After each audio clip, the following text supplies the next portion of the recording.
Hallelujah. Thank you, Lord. Thank you, Jesus. Hallelujah. सबको जय मसीह की one name of Jesus Christ. This is Timothy welcomes you all for this worship today. Hallelujah. आज के मनन के लिए जो वचन हमने लिया है पवित्र बाइबल में से नीति वचन उसका 3 अध्याय 9 और 10 वचन, Proverbs 3rd chapter verses 9 and 10. नीति वचन 3, 9 और 10. Proverbs 3, 9 and 10. अपनी संपत्ति के द्वारा और अपनी भूमि की सारी पहली उपज दे देकर यहोवा की प्रतिष्ठा करना, इस प्रकार तेरे खत्ते भरे पूरे रहेंगे और तेरे रसकुंडों से नया दाख मधु उमड़ता रहेगा। और परमेश्वर अपने वचन के पढ़े सुने जाने पर आशीष आमीन। आइए प्रार्थना करें। के नाम में फिर एक बार आपके चरणों में आते हैं, पवित्र आत्मा के द्वारा नम्र होकर मांगते हैं, मेरे मुख के शब्द हमारे हृदय के विचार आपको ग्रहण के हो ऐसा अनुग्रह दीजिए। पवित्र आत्मा नियंत्रण अधिकार कब्जा लीजिए, स्वतंत्रता मुझ पर लीजिए, बुद्धि ज्ञान दीजिए, अपने शब्द दीजिए। मेरे होठों को अग्नि से छूकर खुदावन अब अपनी महिमा कराएं। सुनने वालों को आत्मा के कान भूख और प्यास से भर दीजिए कि सुने समझे स्वीकार विश्वास करें और आपके लिए फल लाने वाले हुए सौंप दीजिए। हर एक सुनने वालों को यीशु के लिए हमें छुपाते हैं, जो सुनेंगे पिता परमेश्वर कभी भी उन्हें यीशु के लिए हमें छुपाते हैं और मांगते पिता हर एक जन वचन को सुन समझ कर स्वीकार करके आपके लिए फल लाने वाले आत्मा को बचाने वाले, ताकि शैतान लज्जित और शैतान हार जाए और हर एक आत्मा सत्य राज में पहुंच सके। अनुग्रह आपसे मांगते हैं उद्धारकर्ता प्रभु यीशु मसीह के नाम में, आमीन। Thank you Jesus, hallelujah. परमेश्वर का धन्यवाद हो आज के सुंदर सुबह के लिए, उसके अनुग्रह के लिए, उसके प्यार के लिए, जो फिर एक बार परमेश्वर के अनुग्रह में हमें प्राप्त हुआ है। आज का दिन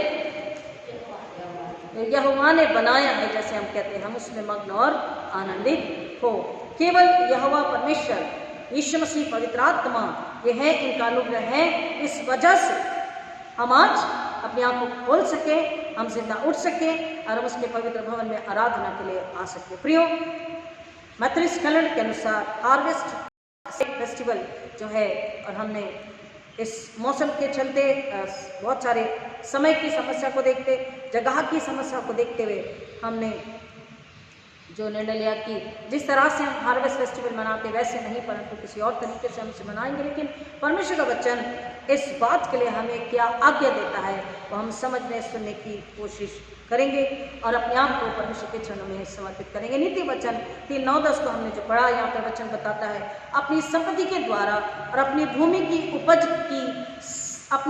की सारी पहली उपज दे देकर यहोवा की प्रतिष्ठा करना। और इस बात को हम अगर और कहीं भी देखना समझना चाहेंगे तो यही बात परमेश्वर के वचन में हमें और पुराने नियम में और दूसरी किताबों में देखने के लिए मिलती है।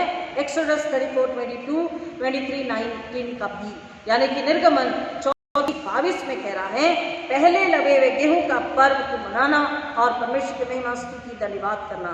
एक्सोडस 23:19 भी, निर्गमन 23:19 में अपनी भूमि की पहली उपज का पहला भाग अपने परमेश्वर यहोवा के भवन में ले आना। यह आज्ञा है, परमेश्वर के वचन में आज्ञा है। लेकिन हमें ये बात हम कई बार सुन चुके, समझ चुके कि जब परमेश्वर के वचन में आज्ञा है तो आज्ञा के साथ साथ कुछ और भी है। केवल आज्ञा ही नहीं है, परमेश्वर अनुग्रहकारी है, परमेश्वर समझकर समझाने वाला है, परमेश्वर प्यार करने वाला है। और परमेश्वर का वचन हमें बताता है कि जहां आज्ञा है वहां पर और भी कुछ बात हमें देखने के लिए मिलती है। पहला, क्यों ऐसा कहा?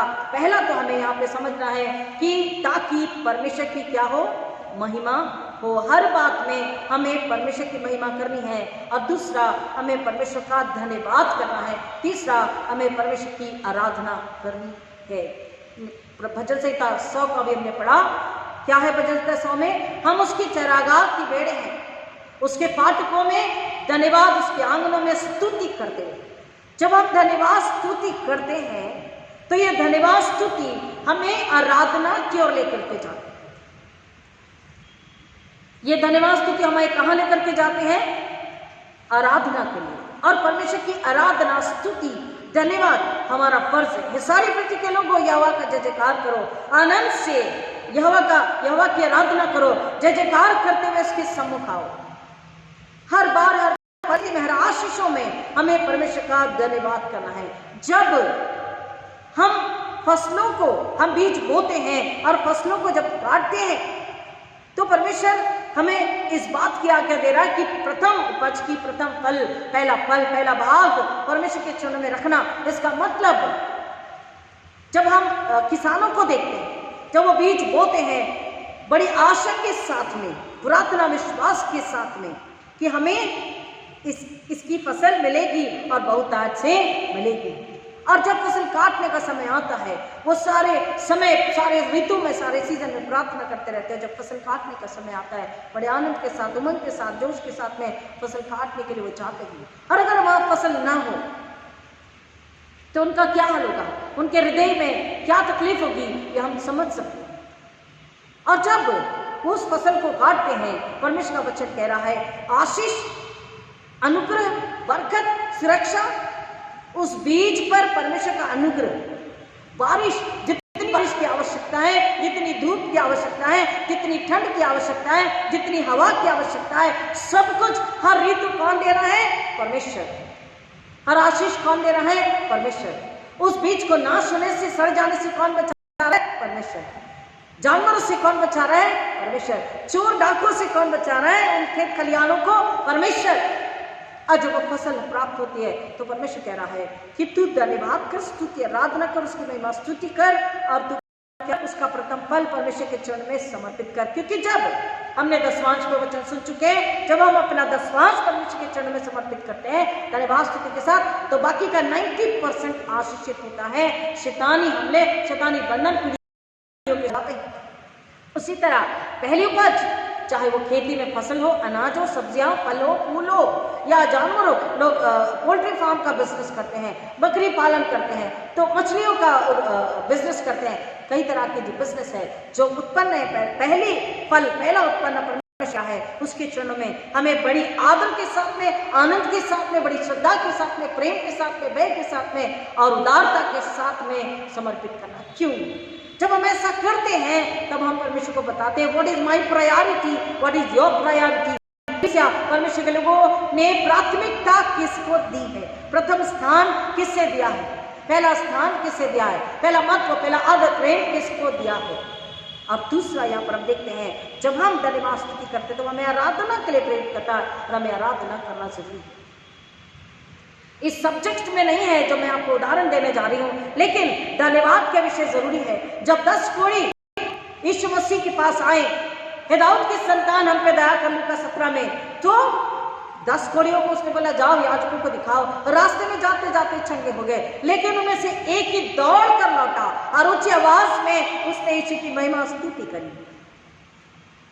तो जानना कि आशीष प्राप्त हुई है, धन्यवाद हमें आराधना की ओर लेकर के चाहता है, परमेश्वर की महिमा की ओर लेकर के चाहता है। और धन्यवाद स्तुति, परमेश्वर की महिमा हमें करना है, ये परमेश्वर को पाता है। और परमेश्वर हमें उसके बदले में, केवल परमेश्वर आज हमारी आराधना लेकर, उस पहले फल को लेकर, पहली उपज को लेकर चुप नहीं रह जाता, लेकिन परमेश्वर का वचन हमें बताता है कि जब वो आज्ञा हमें दे रहे हैं तो आज्ञा पालन करने के बाद हमें क्या प्राप्त होता है? आज्ञा बात, अगर हम बिना कुड़कुड़ाएं, बिना दिखाएं, बिना अपने नाम की महिमा करें, बिना बड़प्पन दिखाएं, बिना झूठी शान दिखाएं, बिना कुड़कुड़ाए, उदारता से, नम्रता से, धन्यवाद स्तुति आदर के साथ में परमेश्वर के चरण में धन्यवाद स्तुति समर्पित करते हैं, ऑफर अपना हार्वेस्ट को ऑफर करते हैं, तो परमेश्वर का वचन कहता है वो हमें आशीषित करता है और हमारी आशीषों को बढ़ाता है।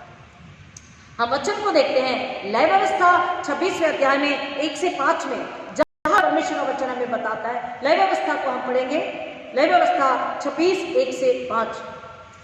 पुराने नियम में लय व्यवस्था 26वां अध्याय, लेविटिकस 26। परमेश्वर की आज्ञा को यहां पर हम देखते हैं। लय व्यवस्था 26, लेविटिकस 26, लय व्यवस्था 26 1 से 5। तुम अपने लिए मूर्ति न बनाना और न कोई खुदी हुई मूर्ति या लाट अपने लिए खड़ी करना और न अपने देश में दंडवत करने के लिए नक्काशीदार पत्थर स्थापित करना, क्योंकि मैं तुम्हारा परमेश्वर यहोवा हूं। तुम मेरे विश्राम दिनों का पालन करना और मेरे पवित्र स्थान का भय मानना, मैं यहोवा हूं। यदि तुम मेरी विधियों पर चलो और मेरी आज्ञाओं को मानकर उनका पालन करो, तो मैं तुम्हारे लिए समय समय पर मेंह बरसाऊंगा तथा भूमि अपनी उपज उपजाएगी और मैदान के वृक्ष अपने अपने फल दिया करेंगे। यहाँ तक कि तुम दाख तोड़ने के समय भी दावनी करते रहोगे और बोने के समय भी भरपेट दाख तोड़ते रहोगे और तुम मनमानी रोटी खाया करोगे और अपने देश में निश्चिंत बसे रहोगे।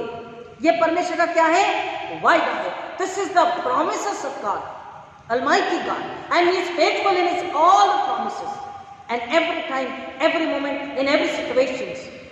परमेश्वर हर परिस्थिति में, हर जगह क्या है? अपने वायदों में विश्वास योग्य परमेश्वर है, सच्चा परमेश्वर है, बोल कर भूल नहीं जाता। हम भूल जाते हैं लेकिन परमेश्वर भूलता नहीं। क्या बोल रहे हैं? क्या जब उसने निर्गमन में अभी भी क्या बोल रहा?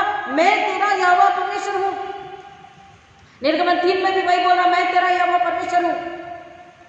मूसा ने बोला, लोग पूछेंगे तो क्या बोलूं?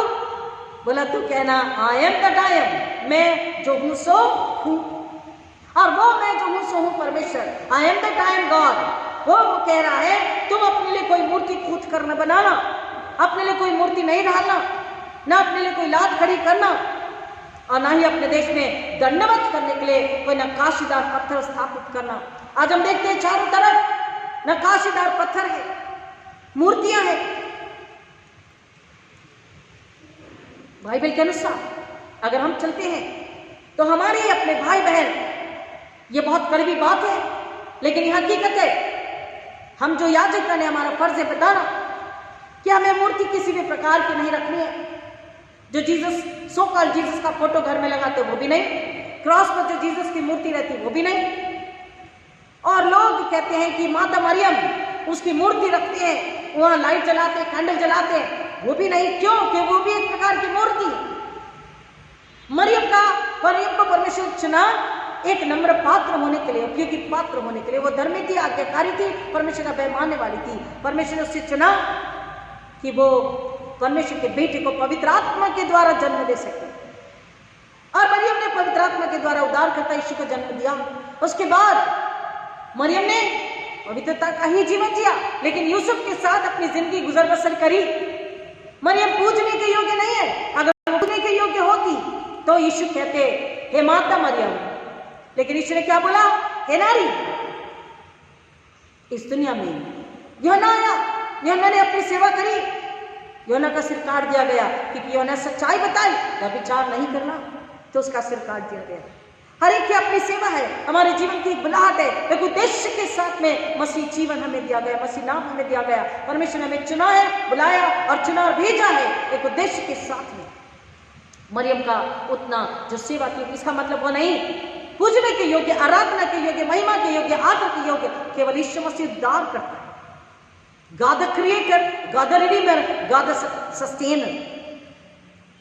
यहोवा परमेश्वर आराधना के योग्य परमेश्वर है और इसने उसने आज्ञा दी है।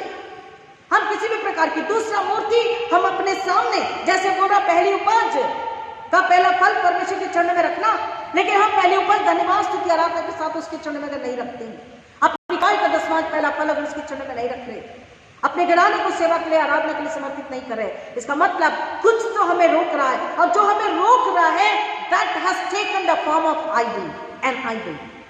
जो हमें रोक रहा है परमेश्वर से करने, परमेश्वर की आज्ञा पालन करने, परमेश्वर की महिमा करने, सच्चाई आत्मा आराधना से, क्योंकि बोला तो अपने सारे मन, सारे प्राण, सारी आत्मा, सारी बुद्धि से उसकी आराधना, उसकी महिमा स्तुति करना, उससे प्यार करना। तो जो परमेश्वर को प्यार करने, आराधना करने, महिमा लाने रोक रहा है, वो बन गया हमारे मूर्ति।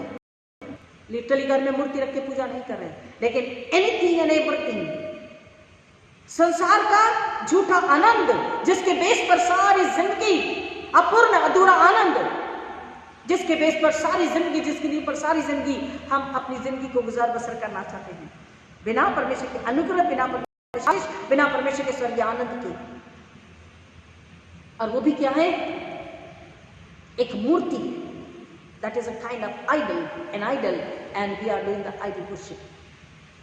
हमें वचन को समझना है। लिटरली घर में मूर्ति नहीं रखती, लेकिन परमेश्वर, आप देखिए आज ही का उदाहरण लीजिए, बारिश आई लेकिन बारिश थम गई। यही बारिश इससे मुसलधार, अब तो कुछ भी नहीं, चार बूंदें गिरी और रुक गई, लेकिन मुसलधार बारिश होती तो भी मनुष्य ऑफिस जाता, स्कूल जाता, ट्यूशन जाता, कॉलेज जाता, पड़ोस में जाता, शादी ब्याह में जाता, पिकनिक जाता, दोस्त से पड़ोसी से मिलने जाता, अस्पताल जाता। अगर बहुत तकलीफ हो तो कितनी भी बारिश बह के जाएंगे, हॉस्पिटल जाएंगे, क्योंकि हमें कुछ नहीं होना चाहिए। लेकिन अगर चर्च की बारी है तो नो रेवरेंड बारिश आ गई थी, नहीं रात को बहुत थक गए थे, सो गए थे, नींद नहीं खुली, अलार्म से भी नींद नहीं खुलती क्योंकि अलार्म बजता आप बंद कर देते हैं। अगर वही स्कूल जाना है, ट्रेन पकड़नी है, फ्लाइट पकड़नी है, बस पकड़नी है, हम बराबर जाएंगे। फ्रेंड की शादी है, हम जरूर जाएंगे, उन्हें बुरा ना लगे, उसकी शादी है। भाई शादी जिंदगी में एक ही बार होती है, जाना जरूर है। लेकिन परमेश्वर का घर यहाँ पे क्या बोल रहा है, हम जब उसके विश्राम दिन को पवित्र मानने के लिए स्मरण रखते हैं, उसकी आज्ञा पालन करते हैं और पवित्रता से विश्राम दिन को पूरा करते हैं, उसकी आज्ञा पालन करते हैं, उसकी विधियों पर चलते हैं, तब परमेश्वर का वचन क्या बोल रहा है। देखो दूसरा वचन 26:2 में, तुम मेरे विश्राम दिन का पालन करना और मेरे पवित्र भय मानना, मैं यहोवा हूं, I am that I am. उस मैं यहोवा हूं में बहुत ही बड़ी खतरनाक भी मैं कह सकती हूं, क्योंकि परमेश्वर का क्रोध बहुत ही कठिन है।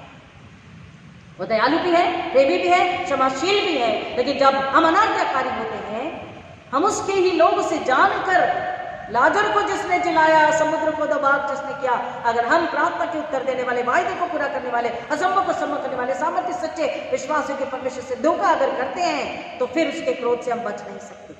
इसलिए वो कह रहा मैं यहोवा हूं, दैट्स इट, इतना ही बोलता है वो, आगे तुम समझ जाओ। और फिर वचन कह रहा है, यदि तुम मेरी विधियों पर चलो और मेरी आज्ञा को मानकर उसका पालन करो, तो मैं तुम्हारे लिए क्या करूंगा, समय समय पर, जब बारिश बहुत अधिक हो जाती है, फसलों का नुकसान, या बहुत ही अधिक धूप है, बारिश नहीं है, या बहुत अति तीव्र ठंड है, तो क्या करते लोग, रेवरेंड प्लीज प्रे ना, हमारे खेत, हमारे खलियान, हमारे जानवर, हमारे बगीचे नाश हो रहे हैं।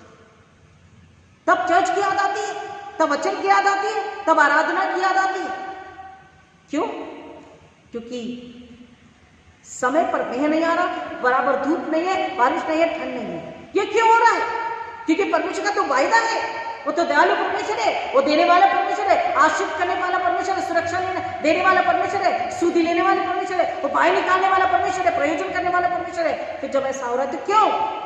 क्योंकि हमने उसकी विधियों पर नहीं चला, उसकी आज्ञा पालन नहीं करी, उसके भय में नहीं चले, उसे प्रसन्न नहीं किया, और इसलिए हमारी उपज में नुकसान और तकलीफ है। लेकिन परमेश्वर का वादा है, अगर आज्ञा पालन करो तो बोल रहा है, हिमालय समय समय पर मैं बरसाऊंगा, भूमि अपनी उपज उपजाएगी और मैदान के वृक्ष अपने अपने फल दिया करेंगे। कई घरों में फलों के पेड़ हैं और फूलों के पौधे हैं, वो इतनी मेहनत से लगाते, बहुत मेहनत करते हैं, लेकिन फल नहीं आते, फूल नहीं आते। क्यों? हम कितना भी खाद डाल दे, तरह तरह के खाद डाल देते, लेकिन फल नहीं आता, फूल नहीं आता। कई घरों में सूने झाड़ होते हैं। क्यों?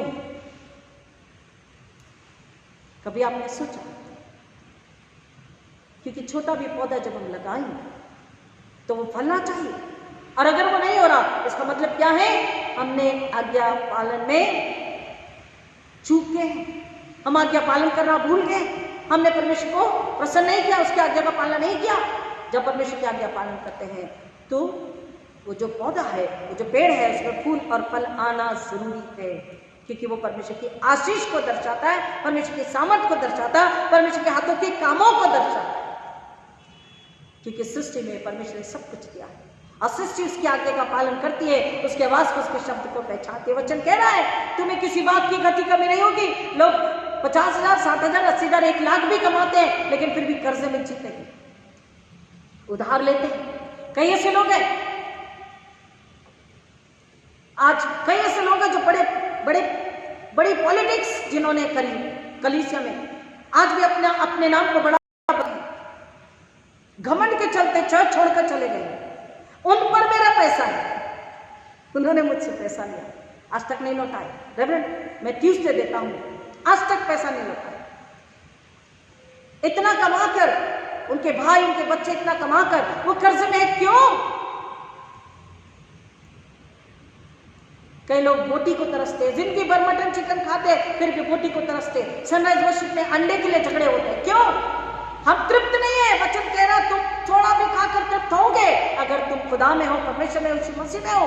आत्मा जीवित है, आत्मा वचन में डूबी है, आत्मा वचन से तृप्त है, आत्मा वचन से ढकी है, परमेश्वर के साथ मेल मिलाप है, यीशु में जीवन है पवित्र आत्मा के द्वारा, तो तुम्हें किसी बात की गति कमी नहीं होती। तुम्हारे जानवर, तुम्हारे पक्षी, तुम्हारे पेड़ पौधे, तुम्हारे खेत खलिहान, तुम्हारे नौकरी, तुम्हारे बिजनेस सब आश्रित होते हैं। वचन कह रहा है यहां तक कि तुम दाख तोड़ने के समय भी दाव नहीं करते रहोगे। और बोल रहा है कि तुम दाख तोड़ते रहोगे तब भी तुम मनमानी रोटी खाया करोगे और खा करके स्वस्थ भी रहोगे।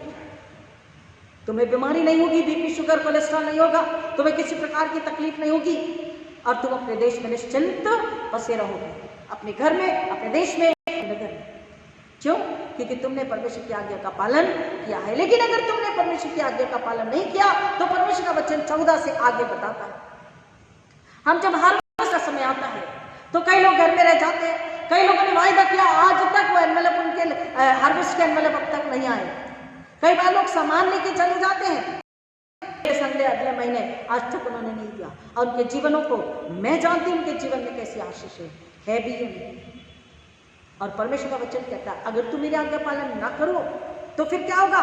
इसी अध्याय का लेविटिकस 26:14 ऑनवर्ड्स, लय व्यवस्था 26 का 14 से आगे, यदि तुम मेरी न सुनोगे और इन सब आज्ञाओं को न मानोगे और मेरी विधियों को निकम्मा जानोगे और तुम्हारी आत्मा मेरे निर्णयों से घृणा करे और तुम मेरी सब आज्ञाओं का पालन न करोगे वरन मेरी वाचा को तोड़ोगे, मैं तुमसे यह करूंगा, अर्थात मैं तुमको बेचैन करूंगा और क्षय रोग और ज्वर से पीड़ित करूंगा और इनके कारण तुम्हारी आंखें धुंधली हो जाएगी और तुम्हारा मन अति उदास होगा और तुम्हारा बीज बोना व्यर्थ होगा, क्योंकि तुम्हारे शत्रु उसकी उपज खा लेंगे और मैं भी तुम्हारे विरुद्ध हो जाऊंगा और तुम अपने शत्रु से हार जाओगे और तुम्हारे बैरी तुम्हारे ऊपर अधिकार करेंगे और जब कोई तुमको खदेड़ता भी ना होगा तब भी तुम भागोगे।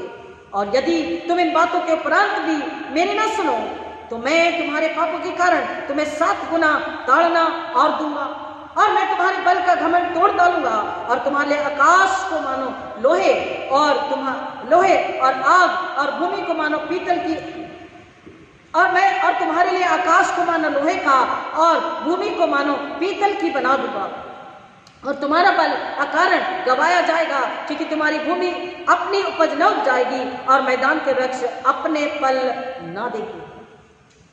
यदि तुम मेरे विरुद्ध चलते ही रहो और मेरा कहना न मानो तो मैं तुम्हारे पापों के अनुसार तुम्हारे ऊपर और 7 गुना संकट डालूंगा। परमेश्वर का वचन क्या कह रहा है? वो कैसा परमेश्वर है? सच्चा, पवित्र, सामर्थी, विश्वास योग्य, कभी न बदलने वाला। बोला आकाश पृथ्वी टल जाएंगे, उसके मुख से निकला एक भी वचन नहीं टलेगा। अगर आज्ञाकारिता है तो क्या बोल रहा? तुम मनमाना खाओगे, तुम तृप्त होगे, तुम्हें किसी बात की गति कभी नहीं होगी। दांत तोड़ने के समय भी दाव नहीं करते रहोगे और बीज बोने के समय पेट भर दांत तोड़ते रहोगे और मनमानी रोटी खाया करोगे। मैं समय पर नहीं बरसाऊंगा, समय पर धूप बारिश दूंगा, किसी प्रकार की कमी नहीं होने दूंगा। लेकिन अगर आज्ञा पालन न करें तो क्या होगा? बीमारी, महामारी, शत्रु, चोर, लुटेरे, इनका क्या होगा? आक्रमण होगा। हर तरफ से कमी घटी, हार, बीमारी, लाचारी, उदासीनता, आंसू, दर्द, तकलीफ, अपमान, कमी घटी, इसको बर्दाश्त करना होगा। डर कह रहा कोई तुम्हारे पीछे भागता भी नहीं, खदेड़ता भी नहीं होगा, तब भी तुम भागोगे। क्यों? क्योंकि तुमने परमेश्वर की आज्ञा का पालन नहीं किया। और जो शत्रु है बोल रहा है वो भी और मैं भी तुम्हारे विरुद्ध हो जाऊंगा। सब दुनिया विरोध में चले जाए फर्क नहीं पड़ता, लेकिन परमेश्वर प्रभु यीशु मसीह पवित्र आत्मा हमारे विरुद्ध में नहीं होना चाहिए। हमारी ये विनंती होना चाहिए, प्रार्थना होना चाहिए, हमारी कोशिश होनी चाहिए, हमारी आराधना प्रार्थना, मसीह जीवन ऐसा होना चाहिए, विश्वास का जीवन धार्मिकता की राह पर होना चाहिए, यीशु में, यीशु के लिए, यीशु के द्वारा होना चाहिए, ताकि परमेश्वर से हम बैर ना ले। परमेश्वर की आज्ञा का पालन करना जरूरी है, क्योंकि अगर परमेश्वर हमारे विरुद्ध हो जाएगा तो हमारी फसलें सड़ जाएगी, हमारे घर का राशन भी खराब हो जाएगा। कई लोग कहते हैं हमारे घर में ज्यादा दिन राशन टिकता नहीं, या तो खराब हो जाता है, सब्जियां खराब हो जाती है, फल फूल खराब हो जाते हैं, बच्चों में भी आशीष नहीं होती। कई लोग जानवर पालते हैं, जानवर भी मर जाते हैं, फिश पॉन्ड भी लोगों के नहीं जीते। कई सारी छोटी छोटी बातों से हमको माइन्यूटली देखना, सुनना, समझना है और जानना है, जांचना है और समझना है कि ये क्यों हो रहा है। परमेश्वर का अपमान किया, अनाज्ञाकारिता करी, परमेश्वर की सामर्थ्य को ललकारा, और अब क्या हुआ? हम परमेश्वर के विरोध में चले गए हैं। परमेश्वर का अनुग्रह नहीं परंतु परमेश्वर का दंड हम पर उंडेला गया है, और इसलिए हमारे जीवन से वो आशीष निकल चुकी है, हमारे जीवन में वो आशीष नहीं है। क्योंकि परमेश्वर तो चाहता है कि मैं तुम्हें आशीष दूं और इतनी आशीष दूं कि तुम्हारी आशीषों के द्वारा क्या हो, लोग परमेश्वर के सामर्थ्य को जाने, अनुग्रह को जाने, बरकत इनाम को जाने। आज्ञा पालन, परमेश्वर का वचन हमें बताता है हमको क्या करना है। आज्ञाकारिता का मतलब होता है इनाम और आशीष। आज्ञाकारिता का मतलब होता है प्रार्थना का उत्तर। आज्ञाकारिता का मतलब होता है सामर्थ्य और सुरक्षा। अब उसके बाद नीति वचन 3 हमने 9 और 10 को पढ़ा था। 10वां वचन क्या कहता है? जब हम ऐसा करेंगे तो क्या होगा? क्योंकि मैंने आपसे पहले कहा परमेश्वर को जब कोई आज्ञा देता है तो आज्ञा के साथ साथ क्या है? एक प्रतिज्ञा भी है। हालेलुया। परमेश्वर जब हमें आज्ञा देता है तो उसके साथ एक प्रतिज्ञा भी देता है, और उस प्रतिज्ञा को पूरा करता है। उस प्रतिज्ञा में क्या है? आशीष है, हमारे लिए अनुग्रह है, बरकत है। जब 9 में आज्ञा दे रहा है कि अपनी सारी पहली उपज दे देकर, अपनी भूमि की सारी पहली उपज दे देकर यहोवा की प्रतिष्ठा करना, यहोवा की महिमा करना, यहोवा का आदर करना, उसका धन्यवाद स्तुति करना, तो कह रहा है तब क्या होगा? जब तुम ऐसा करोगे, परिवार और कलीसियाएं, इंडिविजुअल्स, तब बोला 10वें वचन में, नीति वचन 3:10 Proverbs 3:10, इस प्रकार तेरे खत्ते भरे पूरे रहेंगे और तेरे रसकुल्लों से नया दाख मधु उमड़ता रहेगा। कब? जब हम उसकी आज्ञा पालन करेंगे। हार्वेस्ट पर जो परमेश्वर ने फसल उपजती है उस पर सबसे पहले प्रथम अधिकार किसका है? परमेश्वर का है। और हमको परमेश्वर के चरणों में रखना है। लोग यीशु मसीह के पास है, बोले क्या करे? कर मांग रहा है तो बोले सिक्का लाओ। किसकी फोटो है? बोले जो कैसर का है कैसर को दो, और जो परमेश्वर का है परमेश्वर को दो। हम कैसर को तो देते हैं, लेकिन परमेश्वर को नहीं देते। टैक्स तो भरते हैं, बिल भी भरते हैं, ट्यूशन फीस भी भरते हैं, मॉल में भी देते हैं, अन्य सारी मॉल में जाकर शॉपिंग करते हैं, 2000-5000 होटल में भी देते हैं, पिक्चर थिएटर की टिकट कितनी महंगी वो भी देते हैं। बच्चे ने आइसक्रीम मांगा, पाव भाजी मांगा, बर्गर मांगा, हम सब देते हैं बिना जाने। वर्ष में कितना मैंने परमेश्वर के चरणों में रखा है, नहीं जो परमेश्वर का है परमेश्वर को दिया है हमने। हम पूरा का पूरा किसको दे रहे हैं? कैसर को। पूरा का पूरा किसकी जेब में डाल रहे हैं? किसकी थैली? शैतान। क्योंकि अगर परमेश्वर के चरणों में नहीं रखा तो वो पैसा आशीषित नहीं, वो धन, वो उपज, वो राशन, वो सब्जी, घर में कुछ भी आशीषित नहीं है। हम भी आशीषित नहीं है क्योंकि हमने आज्ञा का पालन नहीं किया। हमारे अंदर ईश्वर परमेश्वर पवित्र आत्मा नहीं है, और इसलिए परमेश्वर का वचन कह रहा है। सुलेमान 2019 में सर्वे किया गया तो लोगों ने पूरी दुनिया का 5वां सबसे धनवान राजा सुलेमान को वहां का सुलेमान को बताया। सुलेमान परमेश्वर के अनुग्रह में, उसकी बुद्धि में उसने शासन किया, और परमेश्वर ने उसे बहुत अधिक ऊंचा किया, आशीष किया, उसे धनवान किया। और सुलेमान कह रहा है सबसे पहली आज्ञा वो क्या दे रहा है कि तुम क्या करना? परमेश्वर का आदर करना, परमेश्वर की आज्ञा पालन करना, उसकी बुद्धि समझ ज्ञान में जीवन जीना, कृपा न्याय दया भलाई में जीवन जीना। वो सुलेमान जो सबसे रिच धनाढ्य गिना गया, बुद्धिमान गिना गया, उसने ये नहीं लिखा नीति वचन में। नीति वचन सिद्धांतों को सिखाता, नीति वचन बताता है कि संसार कैसा जीवन जीता, कैसी चाल चलता है, और हमें कैसा जीवन जीना, कैसी चाल चलना। हालेलुया। नीति वचन यहां पर जब 10वां वचन हमने पढ़ा, इस प्रकार तेरे खत्ते भरे पूरे रहेंगे, this is not the gospel, prosperity gospel नहीं है। आज के प्रॉस्पेरिटी गॉस्पेल बताया जाता है तुम परमेश्वर के चरणों में सोने की अंगूठी या एक प्लॉट दे दोगे चर्च बनाने के लिए तो तुम्हें लाखों से रुपया मिल जाएगा। ये प्रॉस्पेरिटी गॉस्पेल नहीं है, ये आज्ञा पालन है। और आज्ञा पालन में यहां पर वचन हमें बता रहा है ओबे एंड मिरेकल, आज्ञाकारिता और आश्चर्य करना, आज्ञा पालन करना और चमत्कारों को देखना। जब हम आज्ञा पालन में जीते हैं, आत्मा सच्चाई पवित्रता के साथ में परमेश्वर के चरण में आज्ञा का पालन करते हुए, उसका आदर करते हुए, उससे प्यार करते हुए हम उसके वचन के अनुसार जब जीते हैं, बाकी का इंतजाम कौन करता है? परमेश्वर करता है। बाकी की जरूरतें इच्छाएं कौन पूरी करता है? परमेश्वर पूरी करता है। सुलेमान बुद्धिमान होकर, धनवान होकर के भी वो ये नहीं कह रहा पहले तू ये इंतजाम कर कि तेरे घर में धन है या नहीं, तू इतना सोना जमा के रख। सुलेमान ने नहीं बोला, वो बता रहा है संसार की चाल ऐसी है, हमारी चाल ऐसी नहीं है। आत्मीयता के सिद्धांत, आत्मीयता का सिद्धांत, आत्मीयता की शिक्षा, पवित्रता की शिक्षा को यहाँ पर बता रहा है। क्योंकि अगर आज्ञा पालन करेंगे तो आशीष है, आज्ञा पालन नहीं करेंगे तो परमेश्वर का क्रोध है, दंड है। प्रॉस्पेरिटी गॉस्पेल नहीं, परंतु विश्वास योग्यता को बता रहा है, फेथफुलनेस को बता रहा है।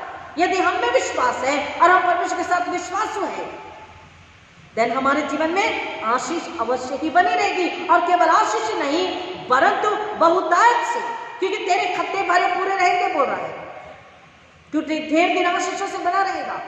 There is abundance, not only the blessings but the abundance. Obey miracle abundance. अगर हम आज्ञाकारिता में चलते हैं, आज्ञा पालन करते हैं, तो वहां पर क्या है?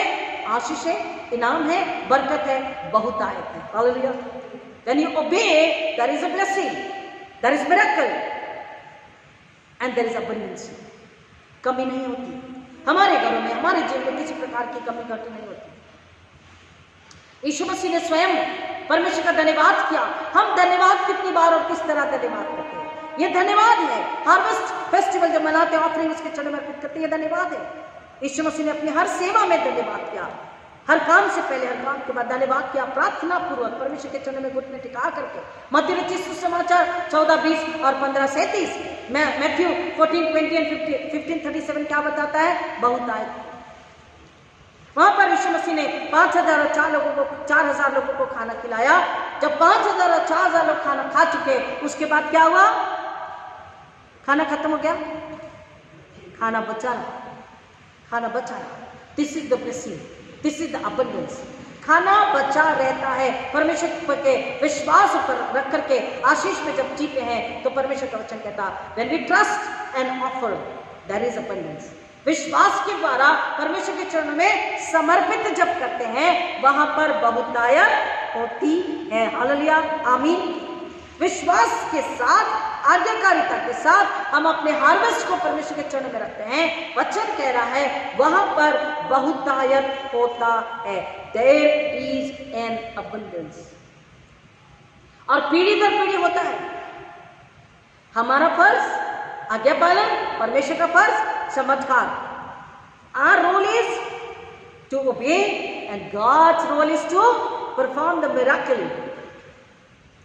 आश्चर्य कर्म, चमत्कार परमेश्वर करता है, लेकिन हमें आज्ञाकारिता दिखानी थी। एक बढ़ाई ने, कारपेंटर ने, बहुत समय से उसके पास काम नहीं था, वो काम ढूंढ रहा था और परमेश्वर से बार बार मांग रहा था, परमेश्वर मुझे काम चाहिए, काम चाहिए, काम चाहिए। परमेश्वर उससे कहा कि तू एक 100 हॉर्स बना। उसने बोला मैं कहाँ मांग रहा, मुझे नौकरी चाहिए, मुझे 100 हॉर्स क्यों बनाने बोल रहे खुदा? God से you make a 100 horse. 100 horse पता है कैसा होता है? उसके सामने के पहिए लिटरली ए बना हुआ था, ए फॉर एप्पल, पीछे के भी ए फॉर एप्पल, और ऊपर में पटिया होती, इधर बेस, इधर बेस। ये पटिया है ऊपर में, और इधर ट्राइंगल टाइप के उसके पैर होते, बेस होते। That is 100 horse. बच्चे खेलते भी हैं, वो कई कामों के लिए होता है, कई सारे, इवन कारपेंटर के काम भी आता है 100 हॉर्स। उसे बोला मैं नौकरी ढूंढना, मुझे नौकरी चाहिए, आप ये क्या करने बोल रहे हैं? God said do it, तुम 100 हॉर्स बनाओ। उसे बोला ठीक है। बड़े बेमन से उसने लकड़ी लिया, अपना हथियार लिया, और वो बाहर, क्योंकि ये काम घर के भीतर तो हो नहीं सकता, बाहर वो काम कर रहा था। और जब वो काम कर रहा था, घंटों के बाद में, कुछ समय के बाद में, एक व्यक्ति वहां से गुजर रहे थे। उन्होंने आकर के पूछा आर यू अ कारपेंटर, क्या आप बड़ा ही हो? तो उसने कहा हाँ। तो बोला there is a job for you, आपके लिए एक नौकरी, एक काम है। उसने कहा, तो बोला हाँ। क्या मैं अभी चलना है? तो बोले हाँ बस अभी चलना है। उसके साथ गया, उसने काम किया, और वो अपनी गवाही देता। अब तब से 38 साल हो गए, 38 years are completed. I am not jobless, I am not workless. मुझे वक्त नहीं है, मैं सिर्फ काम कर रहा हूँ। Hallelujah, hallelujah. काम, बरकत, इनाम, आशीष, पैसा, राशन, सब कुछ गाड़ी घोड़ा बंगला सब कुछ, परिवार परिवार की आशीष सब कुछ। क्यों? क्योंकि उन्होंने क्या किया? आज्ञा पालन, सुनना वचन को, आज्ञा पालन करना वचन की, और वचन को खाना पीना पहनना और वचन के अनुसार मसीहत का जीवन जीना। तब बाकी का काम किसका है? परमेश्वर का। बाकी सारी आशीष सुझाव सब कुछ कौन निकालता है? परमेश्वर। लेकिन अगर हम आज्ञा पालन न करें तो हमने देख लिया क्या होगा। यदि तुम न सुनोगे और मेरी आज्ञा को न मानोगे तो मैं क्या करूंगा? क्या करूंगा? 26 में क्या बोला? 14 से आगे मैं क्या करूंगा? तुम्हें ऐसी मार मारूंगा, मैं तुम्हें बेचैन करूंगा, मैं तुमको क्षयरोग से, ज्वर से पीड़ित करूंगा, तुम्हारी आंखें धुंधली हो जाएगी, तुम्हारा मन अति उदास होगा, तुम्हारा बीज बोना व्यर्थ होगा, क्योंकि तुम्हारे शत्रु उसकी उपज खा लेंगे। अरे शत्रु कौन है? शैतान। और मैं भी तुम्हारे विरुद्ध हो जाऊंगा और तुम अपने शत्रु से हार जाओगे और तुम्हारे बैरी तुम्हारे ऊपर अधिकार करेंगे, और जब कोई तुमको खदेड़ता भी ना हो तभी तुम भागोगे। और यदि तुम इन बातों के उपरांत भी न मानो तो मैं 7 गुना ताड़ना दूंगा, 7 गुना दंड तुम्हें दूंगा। परमेश्वर का वायदा है और परमेश्वर अपने वायदे पक्का है। परमेश्वर का वचन हमें बता रहा है। अब जब परमेश्वर हमें आशीष देता है, हमने आपको बताया कई लोग कहते हैं लाखों से कमा के भी घर में आशीष नहीं है, तेल भी नहीं फुटता, राशन भी नहीं फुटता और पैसा भी नहीं फुटता। वो क्यों होता है? आइए मेरे साथ।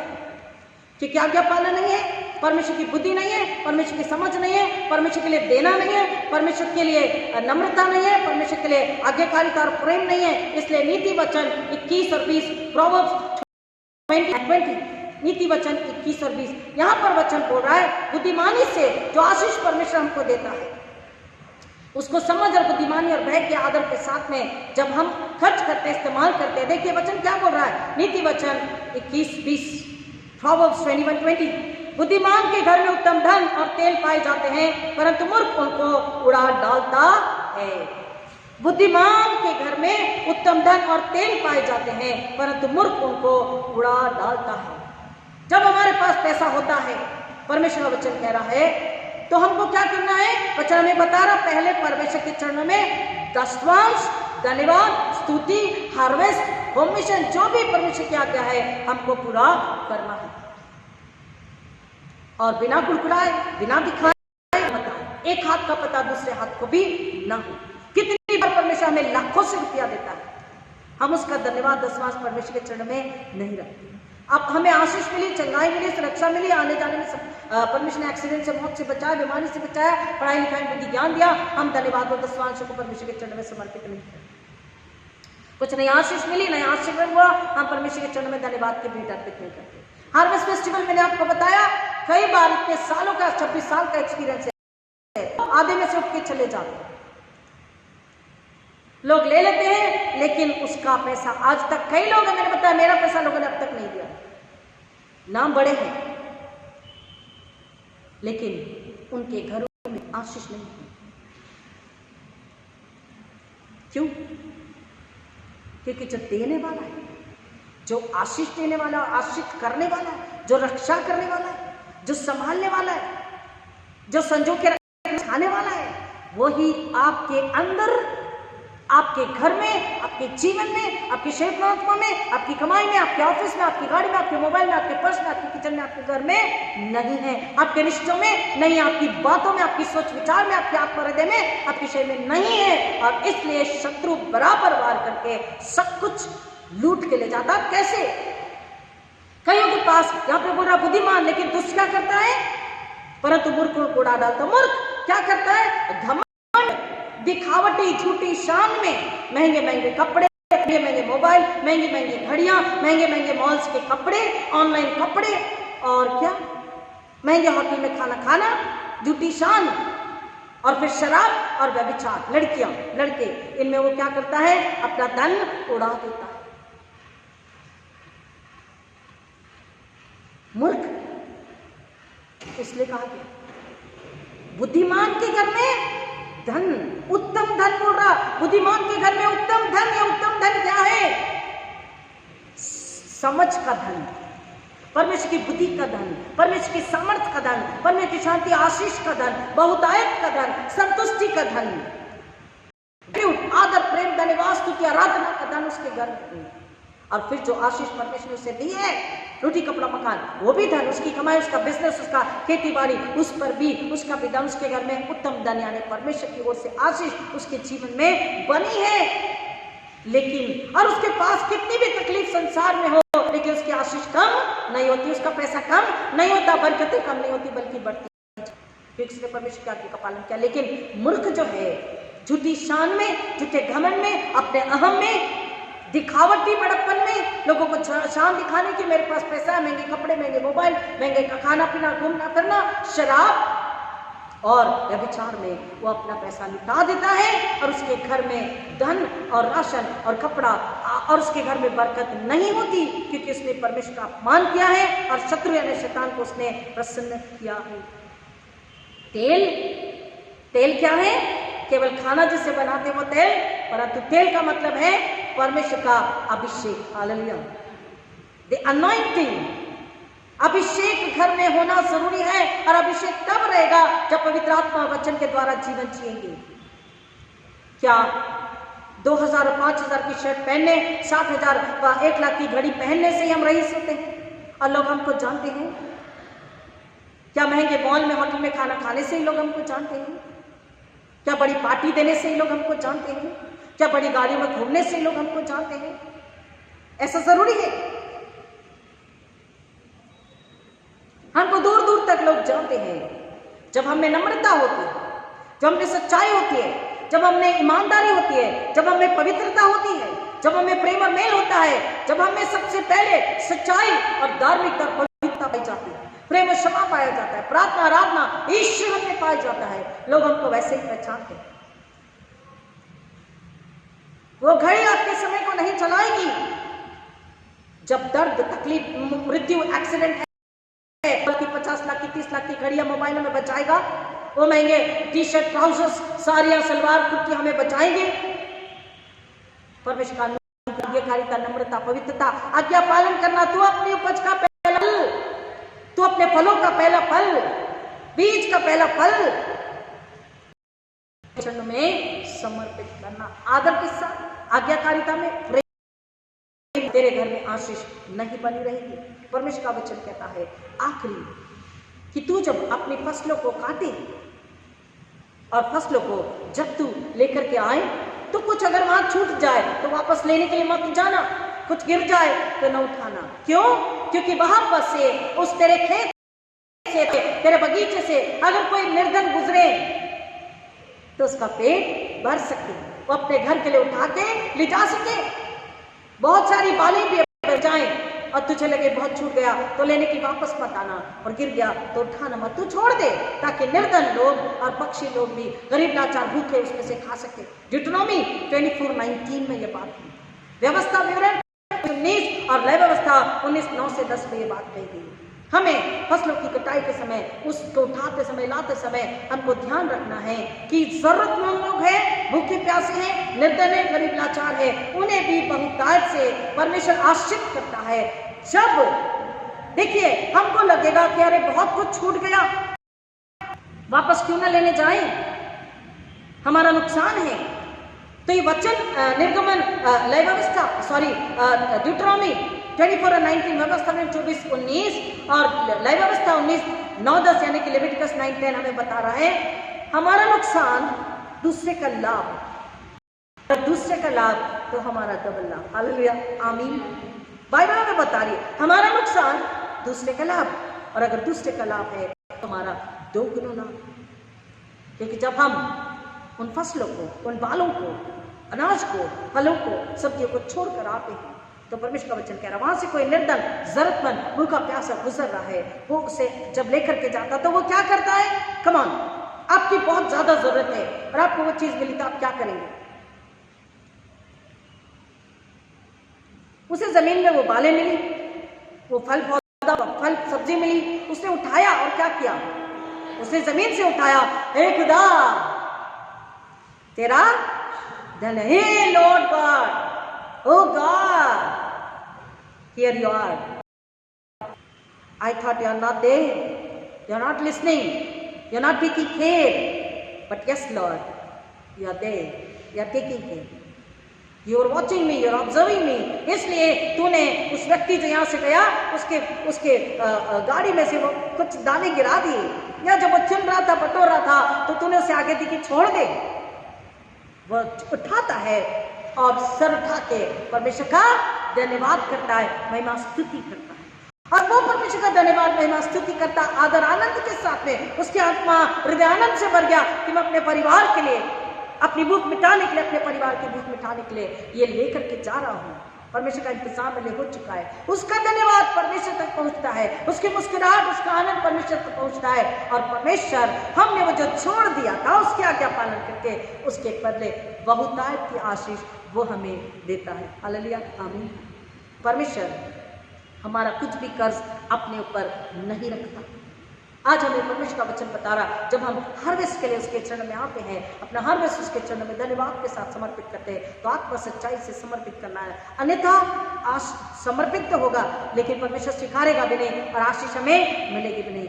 आज्ञाकारिता में आत्मा सच्चाई से जब उसे पूरा करते हैं तो परमेश्वर कहता है बाकी का तू मुझ पर छोड़ दे। You only obey, your role is finished, obeying, now my role, I have to play my role, I have to perform the miracle.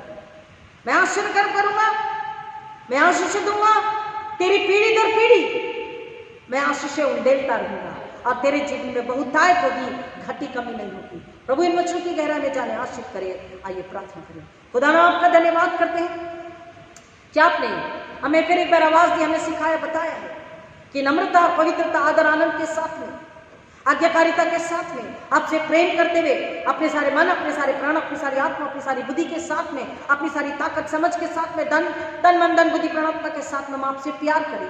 प्यार करने का मतलब है आपका भय मानना, आज्ञाकारिता में जीना, और आज्ञाकारिता का मतलब आश्चर्य को लेना, आपके जिंदा गवाह और आपकी महिमा करना। बता परमेश्वर सुनने वालों को आत्मा के कान, आपका भय बुद्धि नम्रता दीजिए कि अपने ऊपर आपके आश्चर्य को ले, आपके दंड को ना ले, क्योंकि आपका दंड पीढ़ी दर पीढ़ी बना रहता है और हम सहने योग्य नहीं। हमें इतनी ताकत नहीं पता कि हम सह सके। थोड़ी धूप और ठंड को, बारिश को बर्दाश्त नहीं कर पाते। आपका वचन बता रहा है क्षय रोग से, ज्वर से, अंधकार की ताकत, शत्रु, न जाने कितनी तकलीफें, विनाश, फसलें नाश हो जाएगी, पेड़ पौधे नाश हो जाएंगे, फल नहीं आएंगे, फूल नहीं आएंगे, फसलें नहीं आएगी, कई प्रकार का विनाश। पिता 7 गुना आपका क्रोध, 7 गुना ताड़ना आप कहते हैं मैं उड़ेलूंगा। हम इसको नहीं सह सकते, इसलिए पिता कलीसिया इस बात को समझे, मसीह विश्वासी इस बात को समझे और मन फिराए, नम्र हो जाए, आज्ञाकारिता में आ जाए, आदर आनंद के साथ में आज्ञाकारिता करें और अपना हार्वेस्ट, पहली उपज का पहला फल आपके चरणों में, पहला भाग आपके चरणों में, पहली संपत्ति का पहला फल आपके चरणों में, आदर आनंद के साथ में, धन्यवाद, विश्वास, आदर आनंद, उदारता के साथ में, आज्ञाकारिता, नम्रता, पवित्रता के साथ में, आनंद के साथ में आपके चरण में समर्पित करें। इस पर्व को आनंद के साथ में मनाएं और आनंद के साथ में, आदर के साथ में आपके चरण में पूरे घराने के साथ समर्पित हो जाए। जो कुछ आपने दिया सब आपका, जो हमारे पास है सब आपका है, उस पूरे के साथ आपके चरण में समर्पित हो जाए, ताकि वो धन्यवाद आप ग्रहण कर सके, वो ग्रहण योग्य हो, आप उसे ग्रहण करें। पिता परमेश्वर, आपने हमें बताया कैन और आबिल को आपने किस तरह से आशीष दी, किसको आशीष मिली, किसको नहीं मिली, और मिली तो क्यों और नहीं मिली तो क्यों। पिता परमेश्वर, हम अपने क्रोध को, घमंड को, अहंकार को, कुड़कुड़ाहट को, पाप को, अनाज्ञाकारिता के स्वभाव, जो शैतान का स्वभाव आचरण से निकाले, उसे डांट के निकाले, उसके अपने अंदर से रिलीज कर दे, अपने घर में, अपने दिल में, अपने शरीर में उससे जगना दे। और हम प्रार्थना करें कि परमेश्वर आपको समर्पित करते अपने आप को, जो कुछ हमारे पास है, और परिवार को धन्यवाद स्तुति के साथ में आप दो मांझ के नया बनाइए, स्वीकार के आश्रित करें और अपनी महिमा के लिए इस्तेमाल करें। हमारे द्वारा संसार आपको जाने, ऐसी प्रार्थना जब हम करते हैं, परमेश्वर कहता तुम मनमानी रोटी खाया करोगे, तुम्हें किसी बात की घटी कमी नहीं होगी, तुम्हारा मन पढ़ाई में लगेगा, तुम्हारा मन काम में लगेगा, तुम्हारा मन सेवा में लगेगा, तुम्हारा मन वचन में लगेगा, तुम्हारा मन प्रार्थना में लगेगा, तुम्हारे घर में, तुम्हारे शरीर में, तुम्हारे जीवन में, तुम्हारे आत्मा में, तुम्हारे परिवार में पीढ़ी दर पीढ़ी आशीष बना के रखना मेरा काम है। मैं अपना काम करूंगा, आज्ञाकारिता करो, इनाम देना, आशीष देना, बहुतायत देना, बरकत देना मेरा काम है। पिता सुनने वाले हर एक के लिए मांगती हूँ, नम्र हो जाएं, आपका भय माने, आपका आदर करें, शाम दिन को पवित्र मानने के लिए स्मरण रखे, सारे परमात्मा सच्चाई से माने, ताकि शत्रु यानी शैतान हार जाए, उनके पैरों तले कुचला जाए, हमारे पैरों तले कुचला जाए, वो लज्जित हो और हम केवल ईश्वर की आराधना आत्मा सच्चाई से करें, ईश्वर की बड़ाई करें, धन्यवाद करें, महिमा करें और उसके लिए महिमा के फल लेकर के आए। पिता लोगों को बताएं कि उसने आशीर्वाद किए हैं, ताकि पिता हम आशीष पाने योग्य बने और पीढ़ी दर पीढ़ी आशीष बने रहे। आपके जिंदा गवाह ऐसा होने दीजिए। सारी महिमा आप अर्पित करते हैं, सारी प्रार्थना को सुनने के लिए धन्यवाद देते हैं। उद्धारकर्ता प्रभु यीशु मसीह के नाम मांगते हैं, इतनी सुनी दया से ग्रहण कीजिए, आमीन। ऐ हमारे पिता तुझ स्वर्ग में है, तेरा नाम पवित्र माना जाए, तेरा राज्य आवे, तेरी इच्छा जैसे स्वर्ग में पूरी होती है वैसे इस पृथ्वी पर भी पूरी हो। हमारे दिन में की रोटी आज हमें दे, और जैसे हमने अपने अपराधी को क्षमा किया वैसे हमारे अपराधों को क्षमा कर, और हमारी इच्छा में न डाल परंतु बुराई से बचा, क्योंकि राज्य पराक्रम और महिमा सदा तेरी, आमीन। आयाश को ग्रहण करें। और अब हमारे पुण्य प्रभु यीशु मसीह का अनुग्रह, परमेश्वर पिता का प्रेम और पवित्र आत्मा की संगति अब आजकल प्रभु यीशु मसीह के द्वारा आगमन तक आप सबों के साथ हमेशा हमेशा बनी रहे, आमीन। Hallelujah. God bless you. Happy harvest. God bless you to obey and receive the abundance. Amen. Hallelujah.